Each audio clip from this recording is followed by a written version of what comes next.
ibigay natin sa executive. I don't appreciate this kind of attitude. Tolentino, do you have Madam Chair? Madam Chair.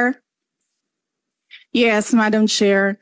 Hindi ko rin maintindihan ang ugali ni Senator Risa Ontiveros, and I do not appreciate, ano yung sinabi niya? I do not appreciate this kind of behavior and attitude.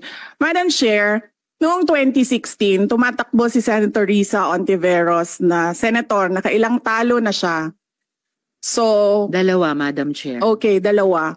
Natatakot siya sa pangatlong talo niya, kaya pumunta siya sa Davao.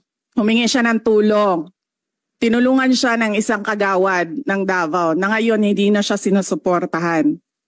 Humingi siya ng tulong sa akin, thinking na hindi mananalo si President Rodrigo Duterte. Kinausap niya ako ng kinausap doon sa law office ko sa Davao City. Sabi ko sa kanya, o sige, tutulungan kita. Chinika niya ako ng chinika. Tapos umalis siya.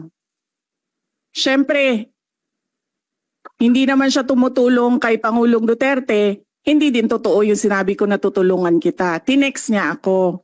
Pwede ba akong mag-follow up sa hinihingi kong tulong sa boto dyan sa Davao City? So sabi ko sa kanya, okay, sige. So, tinawagan ko at sinabihan ko at pinakiusapan ko ng pinakiusapan si former Congressman Milen Garcia. Sabi ko sa kanya, Kong, tulungan mo ito. Bigyan mo na lang ng ilang barangay mo at ilang mga leaders mo. Ayaw pa siya tulungan ni former Congressman Milen Garcia. Pinakiusapan ko ulit, Kong, please tulungan mo na lang.